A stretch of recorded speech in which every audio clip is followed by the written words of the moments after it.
Selamat berjumpa dengan Pak Yohanes dalam pelajaran IPS. Anak-anak yang terkasih, bagaimana kabarnya selama liburan? Tentu menyenangkan bukan? Dan kalian bisa berlibur sepuasnya pada tahun ini. Tapi bagaimanapun juga, kalian tinggal di rumah, tetapi tetap harus belajar. Anak-anak yang terkasih dalam Kristus, kalau kemarin Bapak sudah kasih materi mengenai kedatangan bangsa-bangsa asing, terutama khususnya bangsa Belanda, dan kita perlu mungkin ulangin sedikit, kita feedback ke belakang.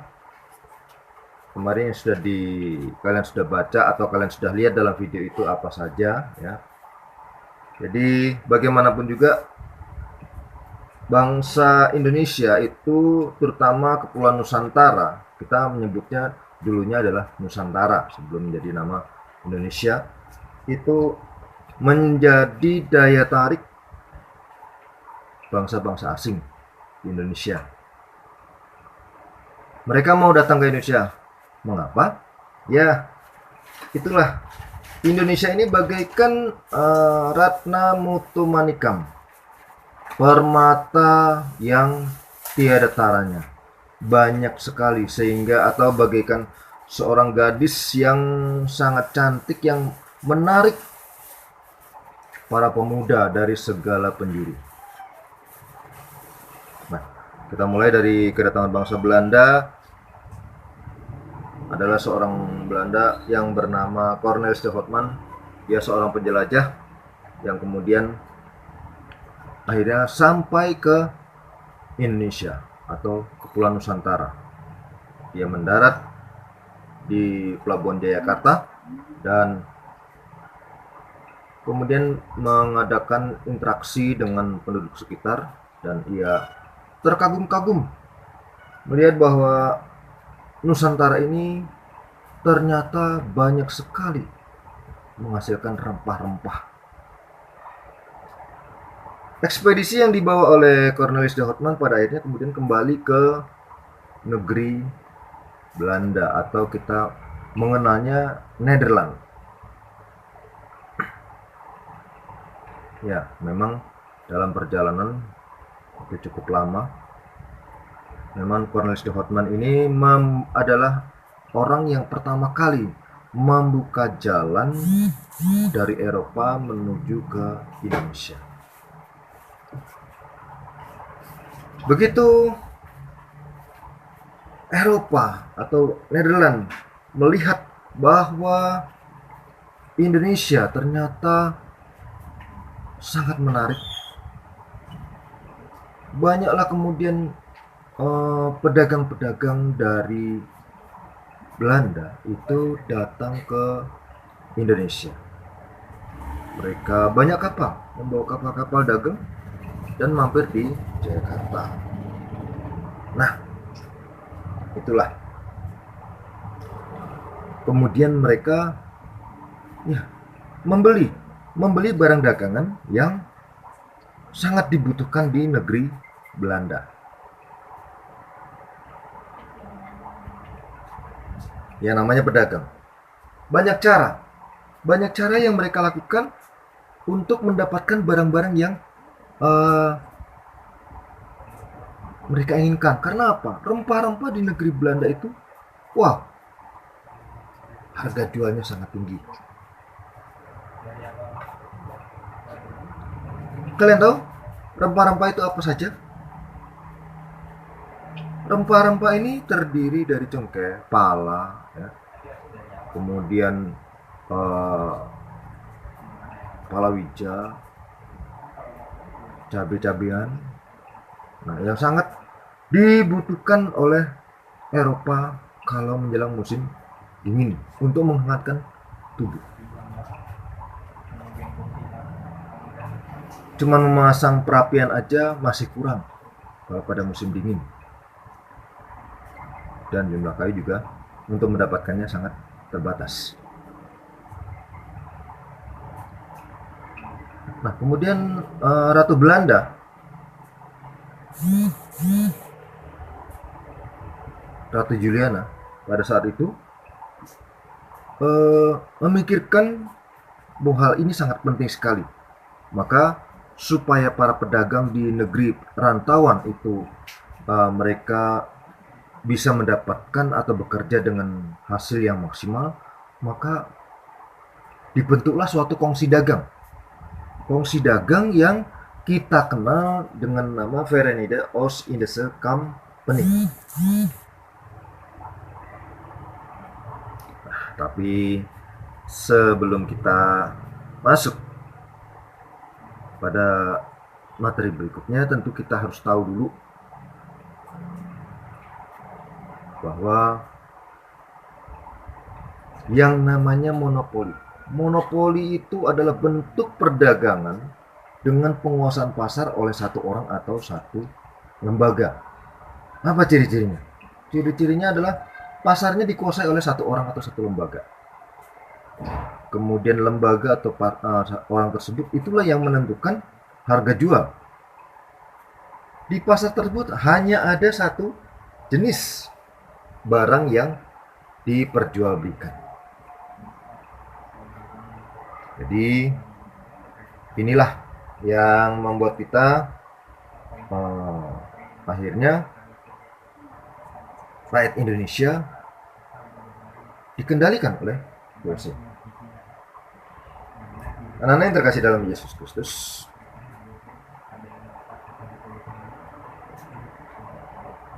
jadi setelah Cornelis membawa berita dan kemudian Ratu Belanda mulai membentuk kongsi dagang yang namanya Verenigde Oost-Indische Compagnie atau Kamar Dagang Belanda lah kalau sekarang ya istilahnya.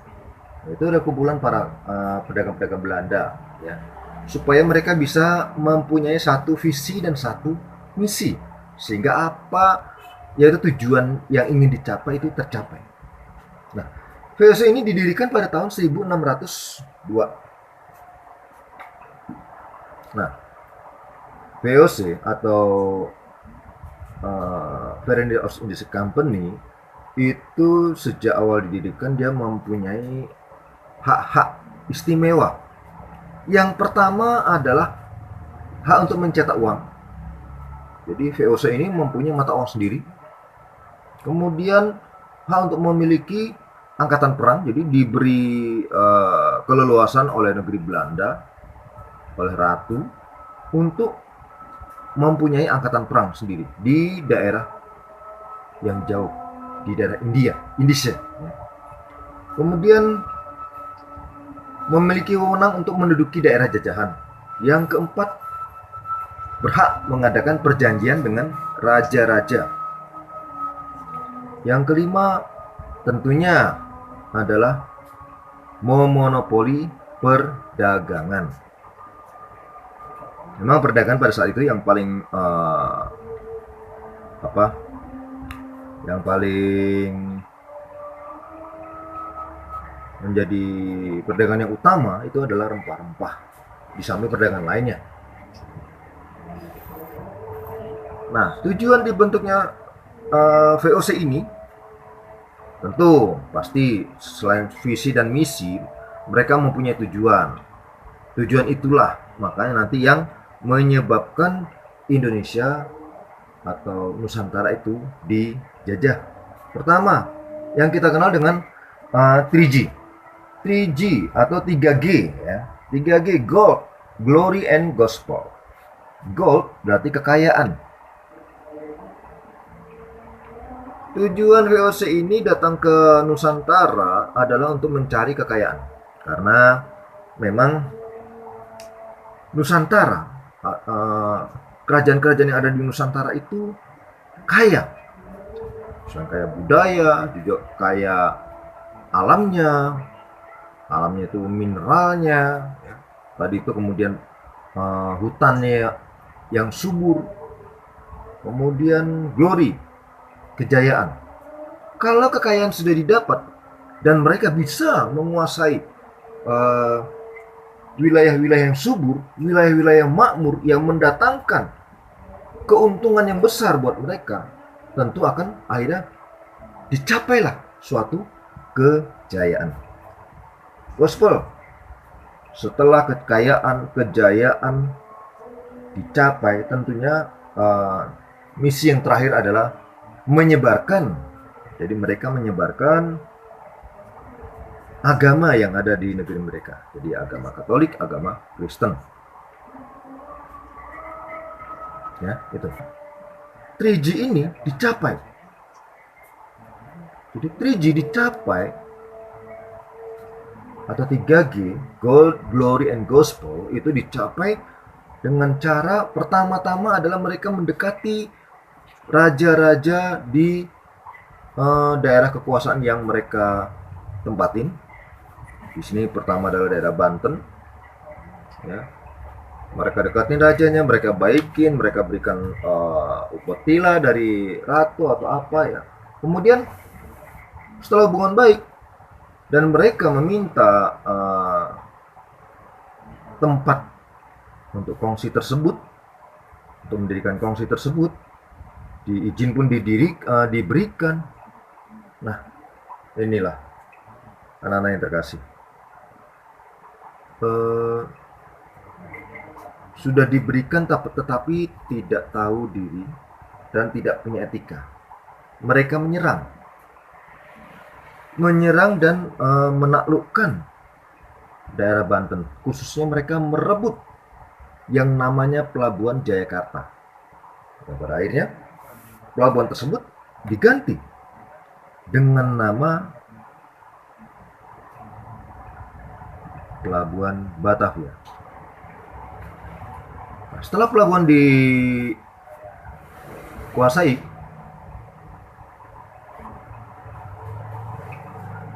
mereka mulailah kapal-kapalnya yang ada senjatanya tersebut, ada meriam-meriamnya, mereka mulai mengadakan penjajahan. Untuk mendapatkan daerah-daerah tersebut, mereka lakukan dengan mengadu domba. Jadi mereka memihak pada salah satu raja atau penguasa setempat untuk memenangkan pertempuran. Jika pertempuran tersebut dimenangkan, maka yang terjadi adalah mereka minta konsesi atas bantuan yang mereka berikan. Minta daerah. Ya, makanya mereka mengadakan perjanjian dengan raja-raja tersebut.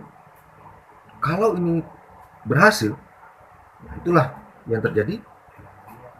Mereka mendirikan benteng lagi, mendirikan benteng di mana-mana. Akhirnya itulah banyak daerah yang kemudian direbut karena politik adu domba ini, atau yang kita kenal dengan nama politik divide et impera. Oke, setelah daerah-daerah jajahan dikuasai, mereka lalu melakukan penekanan kepada penduduk dan penguasa setempat bahwa rempah-rempah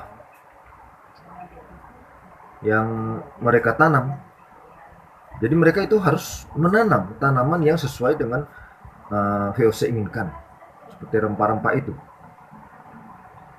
Kalau nggak mau, maka penduduk bisa ditangkap atau kebunnya dibakar, kemudian mereka melakukan pemaksaan, harus tanam tanaman ini. Nah, itu diawasin, bukannya sekedar ngomong gitu aja, mereka itu diawasin.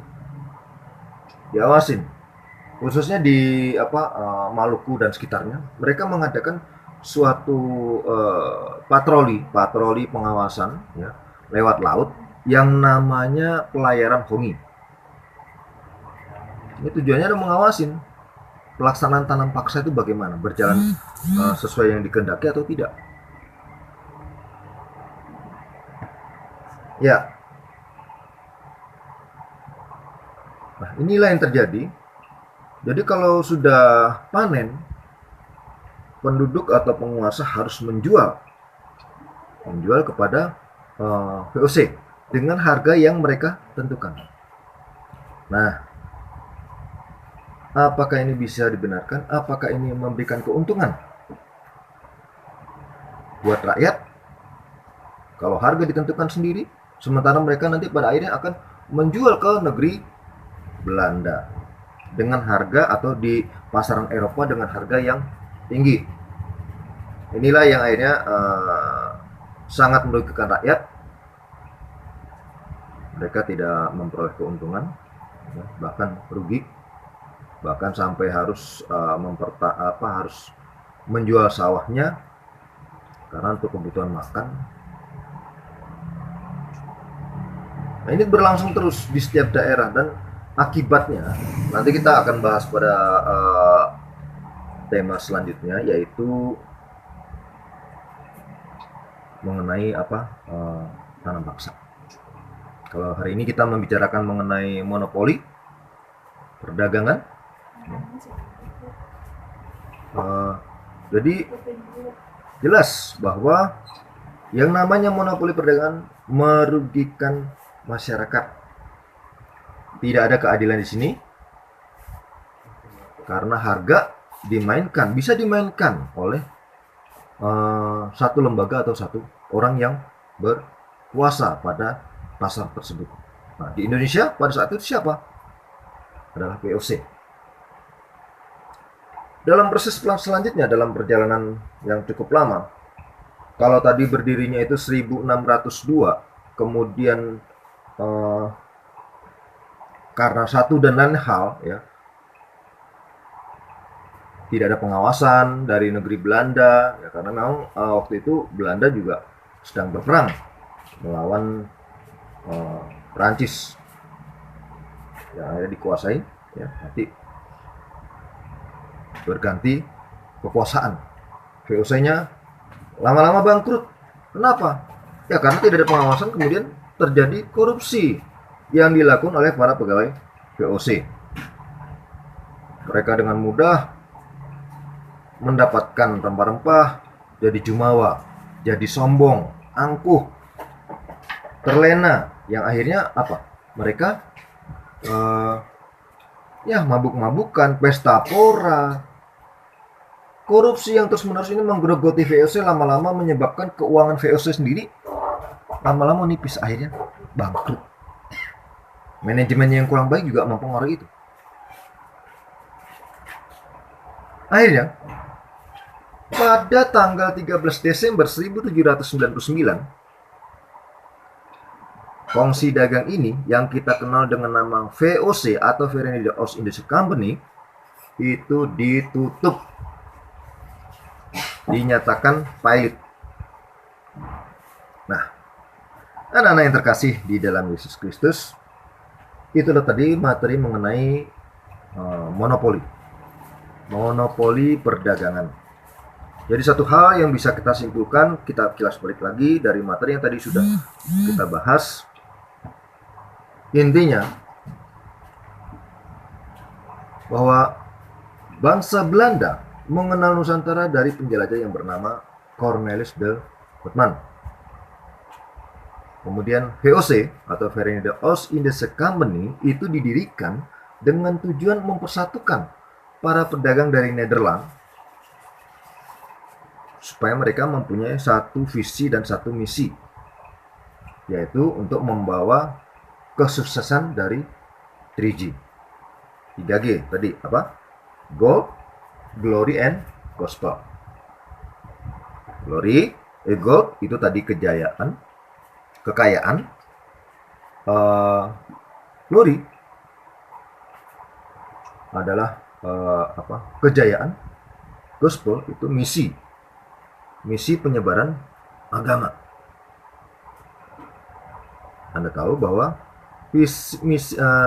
agama yang ada di Belanda waktu itu adalah agama Protestan dan agama Katolik.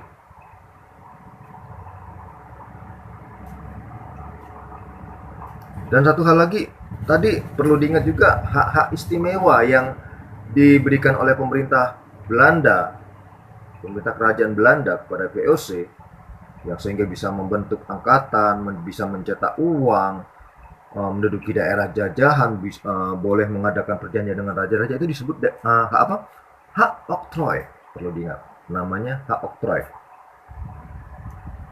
Nah, karena hak inilah yang membuat company ini, nah, company ya, company lama-lama diplesetkan menjadi company, itu mereka menjadi serakah dengan menjajah Nusantara selama 107 tahun yang kemudian nanti akan dilanjutkan oleh pemerintah Belanda sendiri.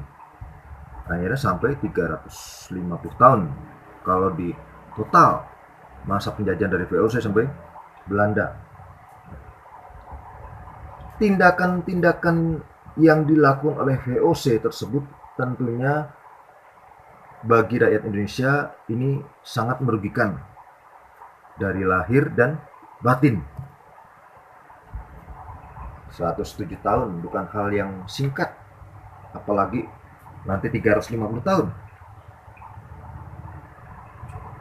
Itu adalah masa berapa turunan kalau dilihat ya. Nah, itulah yang menyebabkan kerajaan Belanda ini bisa hidup, kerajaan Belanda ini bisa memperkaya dirinya. Kalau kita pergi ke sana ya, itu banyak kekayaan-kekayaan kita yang kekayaan kita yang dieksploitasi, yang diangkut ke negeri Belanda. Mau mencari sumber-sumber sejarah di sana ada. Karena apa? Kebanyakan diambil dari kerajaan-kerajaan yang ada di Indonesia. Korban yang jatuh banyak sekali ya. Tidak sedikit, karena Belanda VOC ini sangat kejam demi mencapai apa yang mereka inginkan, tidak segan-segan pakai senjata ya. Demikianlah materi yang saya sampaikan pada hari ini, semoga bermanfaat dan perlu diketahui oleh anak-anak. Kita harus berbangga hati mempunyai tanah air yang sangat kaya, diberikan alam yang berlimpah ruah, tanahnya subur, banyak kandungan-kandungan mineral, minyak buminya, emasnya. Itulah yang membuat bangsa-bangsa lain ingin menguasai Indonesia. Bukan hanya Belanda, banyak. Dan sampai hari ini kekayaan-kekayaan itu tidak pernah habis. Hanya sayangnya teknologi kita masih kurang. Itu adalah tugas dari kalian untuk membangun negeri ini menjadi lebih maju. Nah, anak-anak yang terkasih di dalam Yesus Kristus,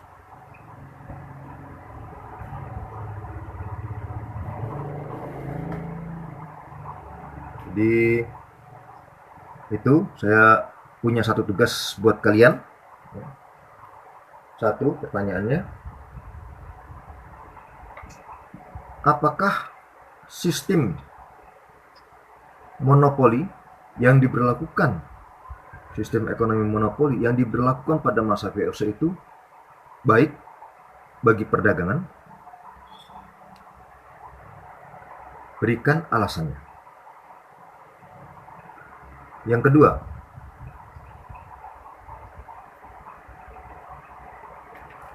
mengapa VOC ingin menguasai Kepulauan Nusantara? Yang ketiga, apa pokok perdagangan yang lebih diutamakan oleh VOC? Terima kasih. Tolong jawab ini pada selembar kertas, kemudian kirimkan ke WA aja, WA ya, WhatsApp Japri ya. Terima kasih. Tuhan memberkati. Amin.